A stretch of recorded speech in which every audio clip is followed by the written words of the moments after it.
कितने, तो कभी कभी तुम अहंकार भी मत करना। अपने भीतर यह अभिमान नहीं आना चाहिए कि आपके बराबर कोई दान नहीं कर सकता। किसी के भीतर यह अहंकार ना आए कि हमारे बराबर कोई ये नहीं कर सकता, हमारे बराबर ये कोई बोल नहीं सकता, हमारे बराबर ये कोई होड़ नहीं कर सकता। नहीं नहीं, अहंकार को छोड़ दो।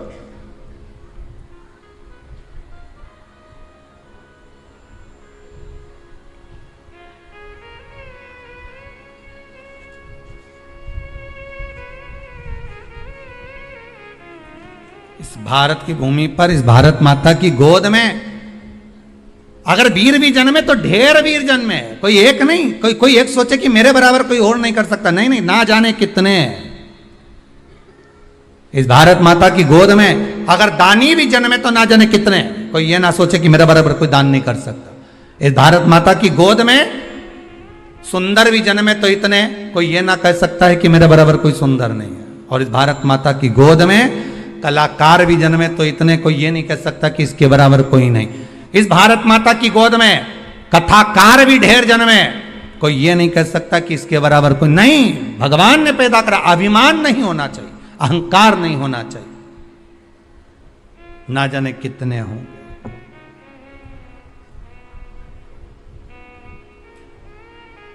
ना जाने कितने।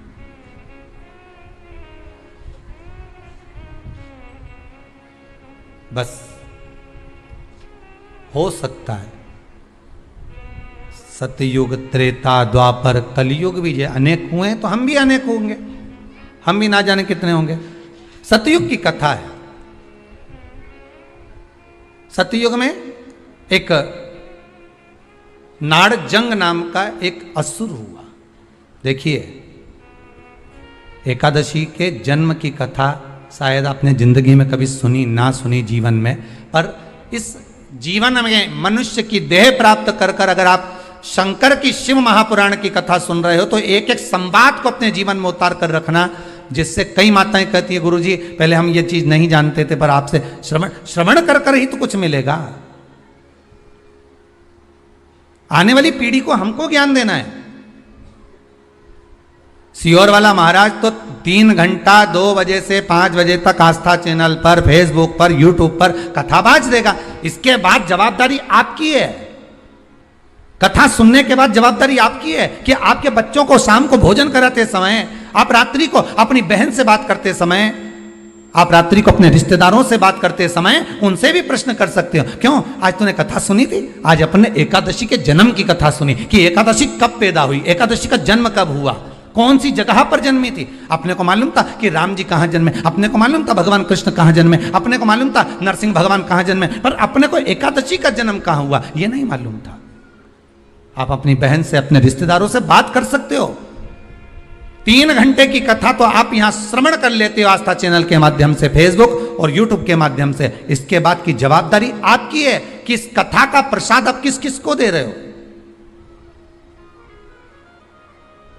आप कथा का फोन लगाकर किस किस को बोल रहे हो कि 2 बजे से 5 बजे तक कथा आ रही है, सुनो। व्रत शिव महापुराण की कथा है। व्रत, उपवास जो अभी तक करते आए हैं उसी को सुन रहे हैं कि अब कैसे करना चाहिए। करते तो आए पर उसको करना कैसे। कहां जन्म ले लिया तो कहा महाराज बद्रीनाथ। कब जन्मी एकादशी? एकादशी का जन्म कब हुआ तो कहा एक नाड़ाजंग नाम का सुर था, राक्षस, जिसके पुत्र का नाम था मुर। क्या नाम है? मुर। मुरदैत्य। ये मुरदैत्य इतना विशालकाय था, इतना विशालकाय था, रहने वाला चंद्रावती नगर का था। कौन से नगर में रह रहा था? चंद्रावती नगर। बड़ा विशालकाय।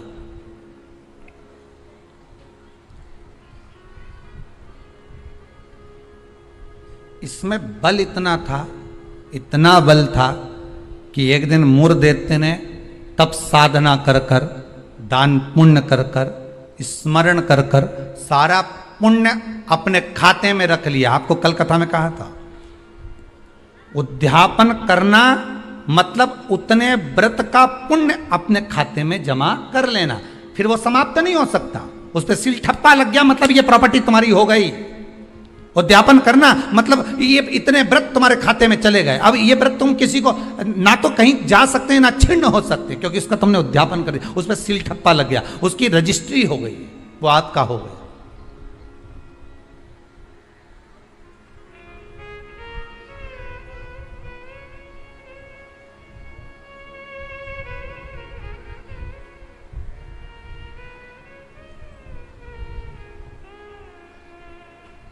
अब मुरदैत्य बड़ा उपद्री था, बड़ा उपद्री, इतना उपद्री, पर साथ में वो दान भी बहुत करता था, साथ में वो पुण्य भी बहुत करता था, सत्कर्म बहुत करता था। अब पर ये सब कुछ करने के साथ में वो पाप भी बहुत करता था।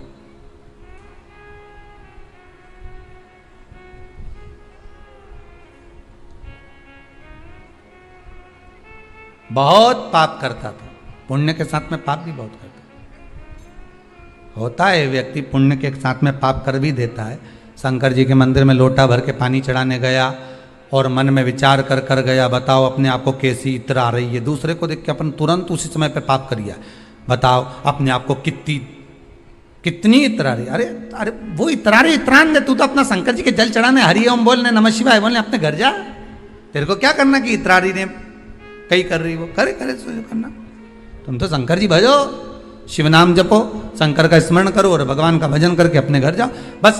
पर मुरदैत्य पुण्य भी करता था तो पाप बहुत करता था। इतना पाप कर्म था, इतना पाप कर्म था कि वो घबराए नहीं, बस पाप ही पाप में लिप्त हो जाए। समय आया, एक बार ये मुरदैत्य पहुंच गया अमरावती, अमरपुर, भगवान वैकुंठ अधिपति के उस भवन में जहां 33 कोटि देवता सदा विराजमान रहते हैं। ऐसे सुंदर आनंद में भगवान के धामों में पहुंच गया और जिस इंद्र लोक में जाता तो इंद्र को पकड़कर जमीन पर फेंक देता। अब बहुत अच्छे से सुनिएगा महाराज, देवता ऊपर जब युद्ध करते थे और युद्ध के मैदान से नीचे गिरते थे तो मृत्यु लोक में नहीं आते थे। कहाँ नहीं आते थे? मृत्यु लोक में। पर मुरदैत्य इतना बलवान था कि देवताओं को जब पकड़कर फेंकता था तो किसी लोक में नहीं जाते थे, मृत्यु लोक में ही जाते थे। अब बल देखिए कितना प्रबल होगा। कोई लोक नहीं, ऊपर से फेंका तो डायरेक्ट नीचे।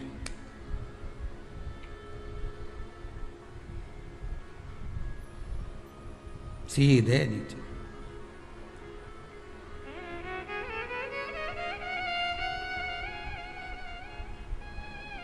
जितने लोक उतने देवता, और जितने लोक उतने देवता। अब इसने सोचा इतने सारे देवताओं को अलग अलग गिराने कब तक जाऊंगा, तो इसने क्या करा, आज चढ़ गया सारे लोकों पर और लोकों पे चढ़कर जो नृत्य करना प्रारंभ करा, जम जम के नाचना, तो सारे लोक हिलने लगे और जितने उसमें 33 कोटि देवता रह रहे थे सब मृत्यु लोक में गिर गए। अब सारे लोक में किसका राज्य हो गया? जम के बोलिए जरा, उस मुरदैत्य का। सारे लोग खाली, मुरदैत्य का राज्य। सारे देवता इकट्ठे होकर शंकर भगवान के पास में गए, क्योंकि मृत्यु लोक में आ गए तो मृत्यु लोक में कहां जाएंगे। आपको पहले भी कथा में कहा, मृत्यु लोक में जन्म हुआ है आपका। आप पृथ्वी पर जन्मे हो और मृत्यु लोक में जन्म लेने के बाद अगर आप मन में सोचो कि हम शंकर की आराधना क्यों कर रहे हैं, अरे मृत्यु लोक में जन्म लेने के बाद शंकर की आराधना ही मूल है, शिव की आराधना ही जरूरी है।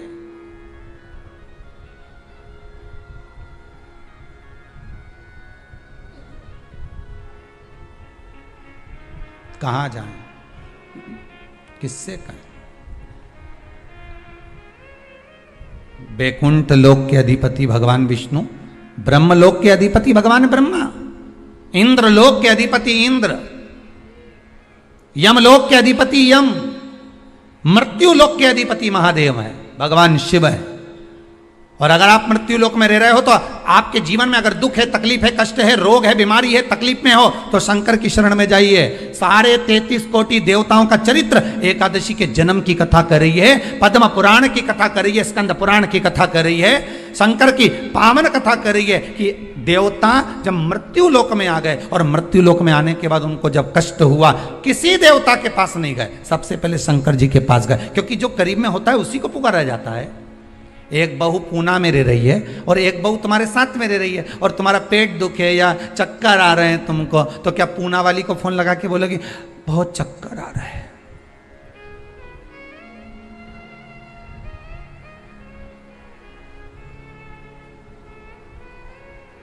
पूना वाली आएगी? अरे बोलो जम के तो बोलो। मुंबई वाली आएगी? भाई इंदौर वाली जो जहां रह रही है वो नहीं आएगी।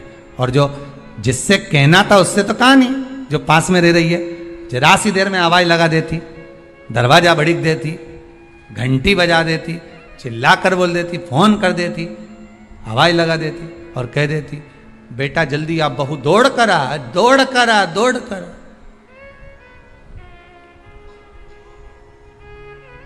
बोलो आती कि नहीं आती? कितना भी झगड़ा हो, कितनी भी लड़ाई हो गई हो, तो भी किसी को तकलीफ में है तो ऐसी कोई बहू नहीं होती जो दौड़ कर ना आए। तकलीफ में होगी, भले कितना भी झगड़ा कराओ, कितनी भी लड़ाई करियो, कितना भी विवाद हो, दौड़ के आ गए और आई तुरंत। क्या हो गया मम्मी? बस मेरे को चक्कर आ रहा है। अब तुमने पूना वाली को बुलाया, इंदौर वाली के बुलाया, बड़नगर वाली के बुलाया, ने पीपर ठौन वाली के बुलाया, ने नीमच वाली के बुलाया, सब क्या बुलाया तुमने, पर तुमने उसको नहीं बुलाया जो पास में थी।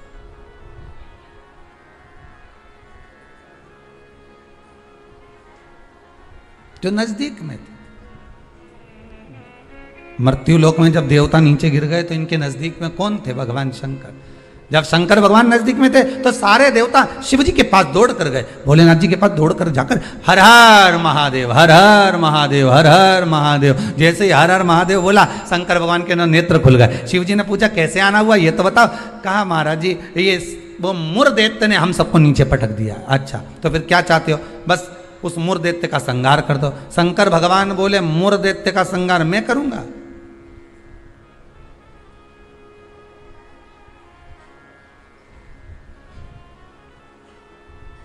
मैं नहीं कर सकता।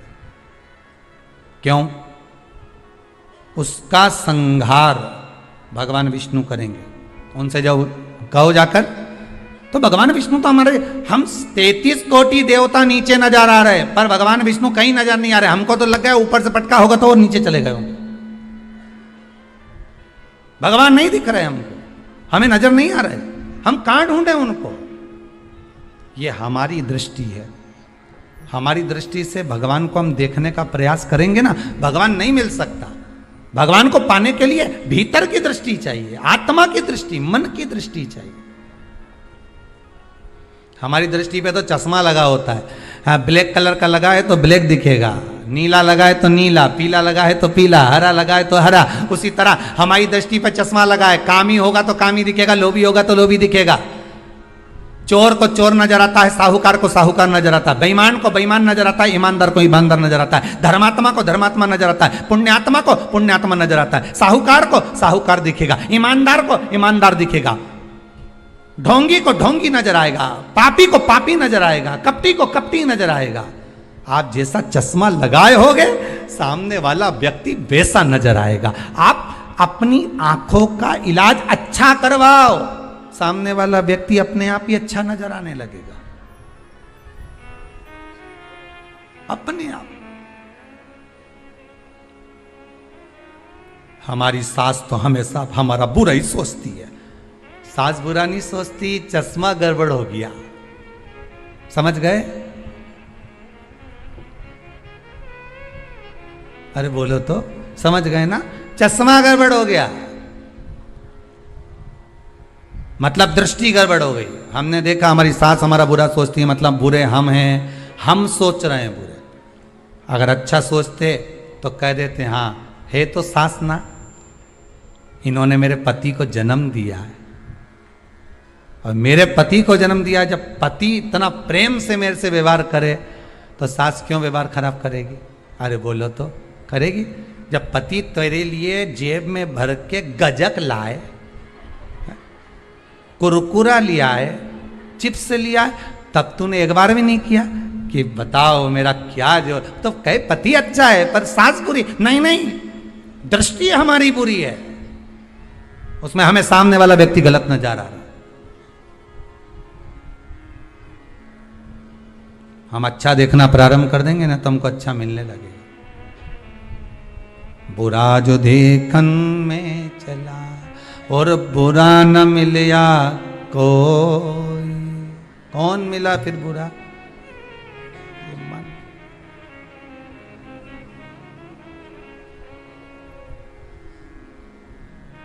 इस मन को बुरा कहा। मैं नहीं मार सकता मुर्देत्य को, भगवान विष्णु मारेंगे। भगवान विष्णु कहां मिलेंगे? क्षीर सागर में शयन कर रहे हैं, जाइए। सारे देवता पहुंच गए क्षीर सागर। प्रभु कृपा करिए। भगवान विष्णु ने पूछा क्या हुआ?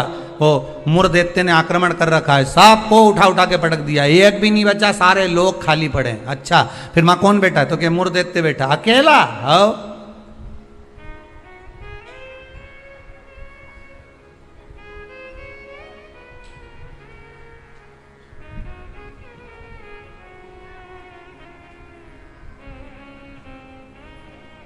वो अकेला बैठा है। हाँ, भगवान विष्णु बोले आप चिंता मत करो, चलो चलो हमारे साथ। चंद्रावती नगर पर सारे 33 कोटि देवता आक्रमण कर दो। शंकर भगवान तो मुस्कुराने लगे। एक मुर्दैत्य के लिए 33 कोटि देवता अपना अपना लोक छोड़कर आ रहे हैं युद्ध करने के लिए। विचार करिएगा जरा। एक व्यक्ति की हस्ती मिटाने में, एक व्यक्ति की हस्ती मिटाने में ना जाने कितने लग जाते हैं नीचे गिराने में, ना जाने कितने।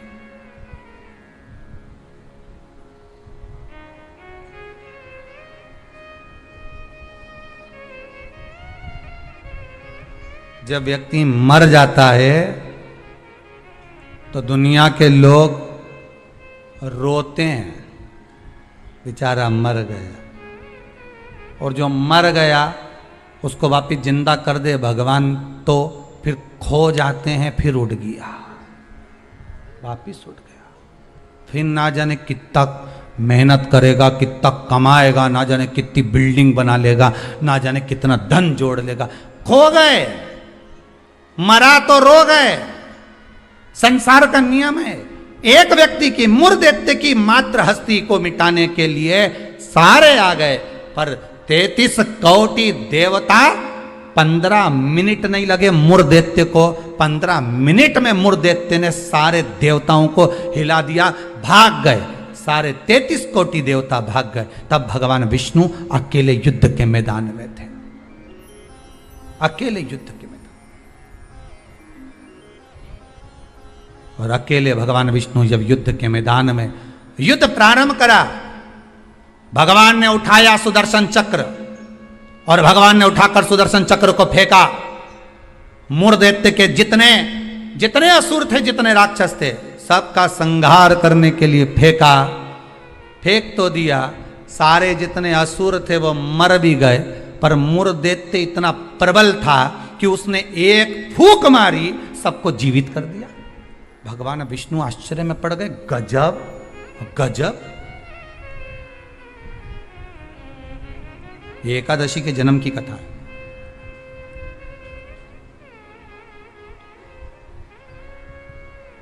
गजब हो गया, इतने सारे मरे और एक क्षण में भगवान ने तो सुदर्शन फेंका ने, सब घूम के गया ने, सबके मार के आया। उनके तो 1 घंटा, आधा घंटा, 15 मिनट, 10 मिनट, 5 मिनट लगे होंगे। इसने तो एक फूंक मारी, जो यहां से चालू करा, हैप्पी बर्थडे ने टू यू, एक फूंक में ही सब निपटा दिया। ले, सब जाग गया, सब जैसे वो 11 साल होए तो लोग बाग 11 मोमबत्ती जला, हमारे यहाँ तो कहीं नियम नहीं है, हिंदू धर्म के शास्त्र के अनुसार ये नियम नहीं है कि मोमबत्ती को बुझाओ कि दिया बुझाओ। हमारे यहाँ तो जन्मदिन मनाओ तो दिया जलाओ, और पहले बात तो जन्मदिन मनाओ तो पहले सोच के मनाओ कि 14 साल के हो गए, मतलब भगवान के करीब जाते जा रहे हैं, करीब 35 साल के हो गए, मतलब 36वें में लग गए, उसकी ओर करीब पहुंच गए। जैसे जैसे उम्र बढ़ती जा रही, तुम तो केक काट रहे हो, ऊपर तो नगाड़े बज रहे हैं, भेरू आने वाला है, ऊपर नगाड़े बज रहे हैं। 68 का हो गया, गांव के लोग जन्मदिन मना रहे, ऊपर कह रहे तैयारी कर लो रे, थोड़ा और बचा है, आने वाला है।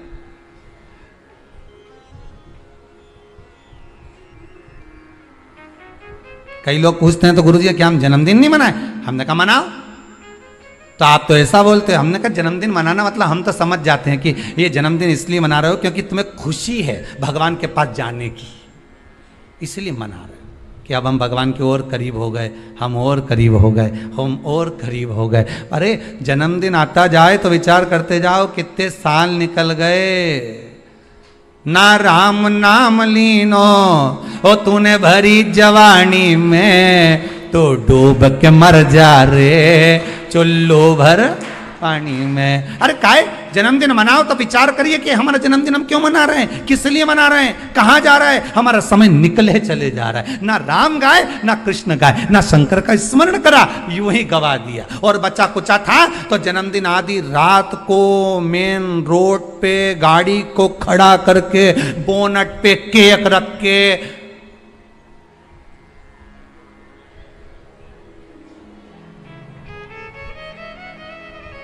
तो बेचारा इतना अच्छा व्यक्ति का जन्मदिन रोड पे मना रहे जैसे बेचारा अनाथ है रे, इका कोई नहीं बापड़े का।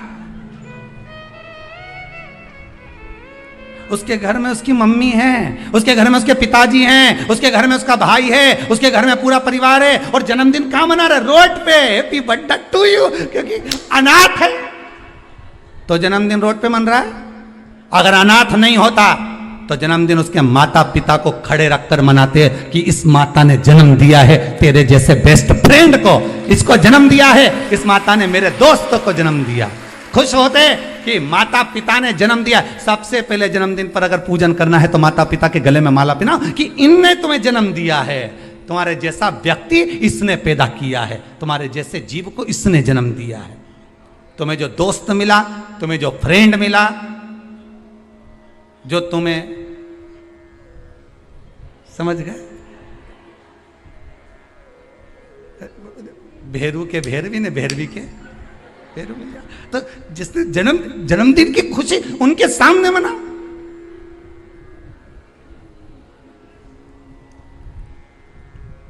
चले गए रोड पे, गाड़ी खड़ी कर ली, केक काट लिया, आधी रात को बम फटाका फोड़ लिया, बस। क्या मतलब? वो अनाथ नहीं है, वो अनाथ नहीं है, उसके सिर पर उसके माता पिता का हाथ।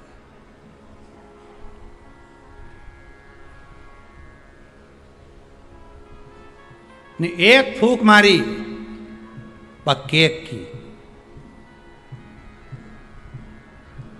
सारी मोमबत्ती बुझा दी, और इस मुर देखते ने एक फूंक मारी ने जितना गिरा पड़ा था नहीं सब के जगा दिया एक ही में।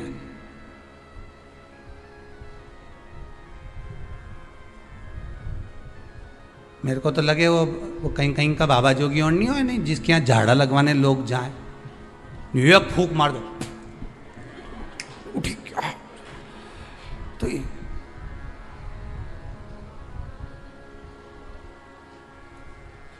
देखा, एक फूंक में उठ गया। तो जो उठा उससे पूछा कितना समय से बीमार पड़ा था ने? महाराज जी ने एक फूंक मारी ने उठ गया। वो बोला फूंक से उठा नहीं हूं, महाराज जी के मुंडा में ऐसी बदबू आई रही थी, एक बार में ठीक गया, इसलिए भगा, ये दूसरी मार देगा फूंक तो निपटी जाऊंगा। तो मैं जाऊं। और के कह गया महाराज जी के कान में, कहीं पायरिया की कहीं बीमारी तो नहीं है मुंडा में? फूक में छूट।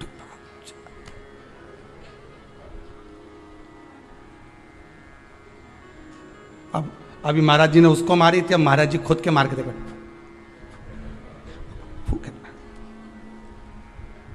मुर देते ने जो फूक मारी ने सब पड़िया ने सब उठी गया एक साथ, सारा की सारा उठ के बैठ गया। अब तो भगवान भी सोचे क्या करें। भगवान ने सुदर्शन को वापस लिया, गदा का प्रहार करा। गदा युद्ध हजारों वर्ष तक चला मूर्दैत्य के साथ। 1000 वर्ष तक गदा युद्ध चला है भगवान विष्णु का। गदा युद्ध में जब भगवान विष्णु हार गए तब मल्लाह युद्ध प्रारंभ हुआ। कहते हैं हजारों वर्ष निकल गए, 10, 20, 25, 50,000 वर्ष केवल मल्लाह युद्ध में निकल गए भगवान विष्णु के, तो भी नहीं हारा। आखिरी में भगवान विष्णु की हापड़ी थोड़ी ऊंची, भगवान विष्णु को लगा कि ये हार नहीं रहा। भगवान विष्णु थक गए, क्योंकि ये मूर्दैत्य तो पत्थर जैसा था और मेरे नारायण कमल जैसे कोमल थे। भगवान एक जगह जाकर बैठे। लक्ष्मी जी ने, पद्मावती जी ने, माता लक्ष्मी ने जाकर पूछा, नाथ हुआ क्या है? भगवान कह रहे हैं मैं थक चुका हूं, हजारों वर्ष से युद्ध लड़ रहा हूं पर तू ये हारता नहीं है। तब लक्ष्मी मैं आता हूं तो रुक। लक्ष्मी जी को क्षीर सागर में रोका और भगवान नारायण दौड़ कर गए बद्री विशाल हेमवती गुफा में प्रवेश कर गए। 12 योजन की उस गुफा में मेरे भगवान प्रवेश कर गए। जाकर मेरे नारायण सो गए, क्योंकि इतने थक चुके थे।